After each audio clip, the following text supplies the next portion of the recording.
देखिए, कल के लेक्चर में हमने कवर किया था मध्य प्रदेश का जो भू आकृतिक भाग है, जो भी उसका फिजिकल है, जिसमें आते हैं फिजिकल जो जैसे बना है उसका हमने चर्चा किया था। तो उसमें ये भी जो पठार पहाड़ियाँ जो भी थी, ये जो भी आपको यहाँ दिख रहा है, ये सब हमने चर्चा किया था। उसका लिंक आपको डिस्क्रिप्शन बॉक्स में या फिर प्ले लिस्ट में जाकर आप चेक कर सकते हो। डिस्क्रिप्शन बॉक्स में होगा तो आप उसको भी चेक कर सकते हो। तो यहाँ पर आप देख सकते हैं, आज हम चर्चा करें मध्य प्रदेश के अपवाह तंत्र के बारे में। तो मध्य प्रदेश का अपवाह तंत्र क्या होता है?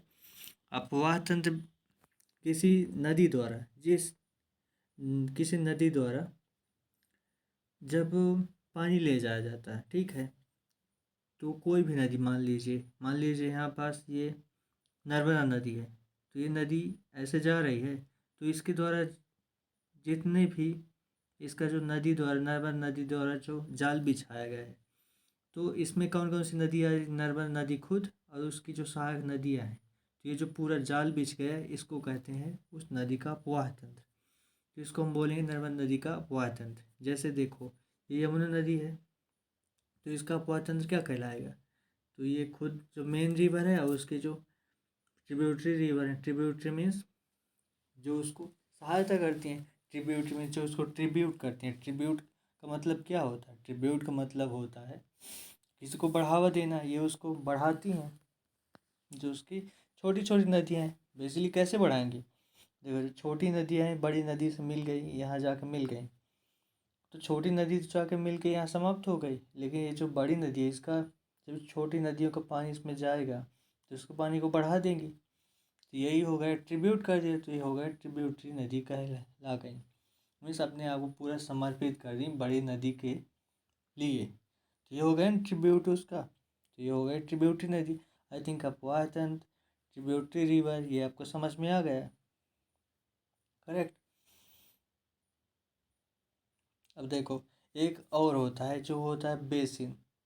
तो बेसिन का मतलब क्या है? ये कुछ टर्मिनोलॉजी हैं जो आपको पता होनी चाहिए, जिनका हम आगे यूज करेंगे। तो बेसिन होता है किसी कोई भी रिवर है, मान लीजिए यहाँ पर सोन रिवर है, तो सोन रिवर द्वारा आसपास जितना भी क्षेत्र इसके द्वारा सिंचित किया जाएगा, मीन्स इसके द्वारा जहाँ जहाँ तक पानी इसके कारण होगा, तो वह एरिया पूरा कहलाएगा सोन नदी का बेसिन। करेक्ट। केवल इतना ही याद रखना है आपको, बाकी कुछ नहीं। बाकी आगे जो भी होगा, केवल आपको ये मैप याद रख लेना है, बाकी इसी मैप से पूरा कंप्लीट हो जाएगा। तो देखिए, सबसे पहले हम लोग देखते हैं नर्मदा रिवर। तो अब आप लोगों को बताना है, नर्मदा रिवर कल हम लोग देखे थे कहाँ से निकलती है। तो देखिए, जो हम देखते हैं पहले नर्मदा रिवर। तो नर्मदा नदी राज्य की सबसे बड़ी नदी है। तो आपको नर्मदा नदी कहाँ से निकलती हुई दिखाई दे रही है? यहाँ पास से निकलती दिखाई दे रही है, यहाँ से जा रही है पूरा, यहाँ से होते हुए यहाँ तक। तो अब आप लोग ऐसे ही देखो, इससे बड़ी नदी आपको पूरे एमपी में कहीं दिख रही है? जितने भी ये ब्लू कलर की लाइन, ये शो कर रहा है एक नदी को। करेक्ट। समझ में आ गया? तो यस, अब आप लोग बताइए कि ये जो नर्मदा नदी की जो नर्मदा नदी है, तो इससे बड़ी ब्लू लाइन किसी की दिख रही है? ब्लू लाइन मीन्स नीली रेखा किसी की नदी की दिख रही है? नहीं दिख रही है। तो हम कह सकते हैं कि नर्मदा नदी सबसे बड़ी नदी है। करेक्ट। इतना क्लियर हुआ? अब लोग देखिए, अब नर्मदा नदी कहाँ से निकल रही है? आप लोग मैप देखे होंगे, जो पॉलिटिकल एमपी है, मध्य प्रदेश है उसका। तो अब आप लोग देखो, नर्मदा नदी उस मैप में आपको कहाँ दिख रही है? यहीं से निकलती हुई दिख रही थी। तो ये कौन सा डिस्ट्रिक्ट है? अनूपपुर। तो अनूपपुर से निकलती है नर्मदा नदी। अब यहीं से एक और होगा, तो क्या? देखिए, अब अनूपपुर, अब यहीं पास था ना अनूपपुर, तो ये कौन सी है? मैकाल पर्वत श्रेणी है। करेक्ट। तीन चीज़ जो आपने देखा, मैकाल पर्वत श्रेणी अनूपपुर में है और नर्मदा नदी कहाँ से निकलती थी? अनूपपुर से। इतना करेक्ट है आपको, मतलब अनूपपुर डिस्ट्रिक्ट से। इतना क्लियर? केवल अभी आप लोग इतना ही दिमाग में रखो। तो अभी आपने कौन सी श्रेणी देखी? फिर से देख लो आप। ये है मैकाल पर्वत श्रेणी। तो यस, नर्मदा नदी कहाँ से निकलती है? अनूपपुर के। कहाँ के? अनूपपुर जिले में विंध्याचल पर्वत की मैकाल श्रेणी से निकलती है। कहाँ से? विंध्याचल पर्वत श्रेणी। तो आप लोग देखो, ये विंध्याचल दिख रहा है, ये पूरा यहाँ तक गया है और यहाँ भी आ गया है। तो ये विंध्याचल पर्वत श्रेणी की ही एक शाखा है। तो विंध्याचल पर्वत श्रेणी की विंध्याचल पर्वत के मैकाल श्रेणी से निकलती। ये आपको क्लियर हुआ? करेक्ट। अब आप आगे देखो, तो ये क्या है? यह सबसे ऊंची चोटी है। यस, तो मैकाल श्रेणी है, उतनी बड़ी मैकाल श्रेणी है जितनी आपके मैप में नक्शे में दिखाया गया है। अब उसकी भी कोई चोटी होगी, तो यस, उसकी सबसे बड़ी चोटी है अमरकंटक, वहीं से निकलती है। अब ये PDF है चूँकि आपको, तो अब आप लोग इतना याद रखो कि अमरकंटक से निकलती है। ये सब आप लोगों ने सुना भी होगा। अब ये कहाँ जाती है? यहाँ आपको दिख रहा है। यह तो पहले MP में जाती है, MP में निकलती है अनूपपुर से। फिर यह होते हुए आपको दिख रहा है कि ये, और केवल यहाँ आपको केवल ये जो ब्लू लाइन है नर्मदा नदी की, केवल आपको उसी को देखना है और अभी कुछ भी नहीं देखना है। तो यह निकलती है MP से, फिर जाती है महाराष्ट्र से। तो देखो, MP से निकली, फिर यहाँ पास थोड़ा सा महाराष्ट्र में गई, हाँ यहाँ, फिर यहाँ चली जाती है आगे जाके गुजरात में। तो ये करेक्ट, इतना क्लियर हुआ? और आगे जाके अरेबियन सी में गिर जाती है, जिसको क्या बोलते हैं? खंभात की खाड़ी। तो यहाँ पास आप लोग देखो, ये इंडिया का मैप,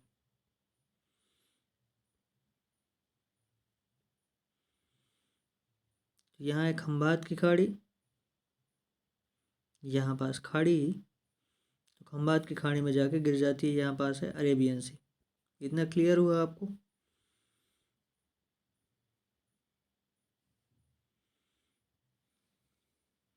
तो बस, तो इसकी लंबाई कितनी है? लंबाई आपको ज़्यादा याद नहीं रखनी है, कहाँ से निकलती है कहाँ गिरती है, बस यही ज़्यादा याद रखना है, बाकी कुछ नहीं। लंबाई छोड़ो आप। तो चूँकि यह इतनी बड़ी है, इसलिए इसे मध्य प्रदेश की गंगा कहते हैं। और इसमें गंगा क्यों कहते हैं? पहली बात, ये इतनी बड़ी है, मतलब इसका अपवाद इतना बड़ा है। और दूसरी बात, इसमें कई सारी परियोजनाएं हैं। अब ये परियोजनाएं इसका चैप्टर नहीं है, तो जो भी होगा आगे पढ़ाया जाएगा आपको। तो आई थिंक इतना समझ में आया होगा। तो पहली बात, इसे मध्य प्रदेश की गंगा कहते हैं, ये आपको भी याद रखना है। और दूसरा, इसे मध्य प्रदेश की जीवन रेखा भी बोलते हैं। क्यों? क्योंकि जो गंगा नदी का स्थान है पूरे इंडिया में, वही स्थान है नर्मदा नदी का MP में। यदि गंगा नदी खत्म हो जाएगी तो इतना सारा पूरा बंजर हो जाएगा, रहोगे जो UP बिहार है पूरा। इसलिए यदि यह खत्म हो जाएगी तो ये पूरा MP यहाँ तक का पूरा बंजर हो जाएगा। करेक्ट। और बंजर क्यों हो जाएगा? वो अभी इसका चैप्टर नहीं है, क्योंकि उसको कवर करने से वीडियो बहुत बड़ी हो जाएगी। करेक्ट। तो नर्मदा नदी में आपको इतना ही पढ़ना था। अब हम लोग आगे देखते हैं चंबल नदी को। तो चंबल नदी आपको कहाँ दिख रही है इसमें? तो चंबल नदी है ये, यहाँ से निकलती है और ये यहाँ MP का बॉर्डर बनाते हुए यहाँ मिल जाती है जाकर यमुना नदी में। करेक्ट। तो जब ये यमुना नदी का हम लोग देखेंगे अपवाह तंत्र, तो उसमें आप लोगों को ये सब पढ़ाया जाएगा। जितने भी MP की नदियाँ हैं ये सब कवर कराए जाएंगी।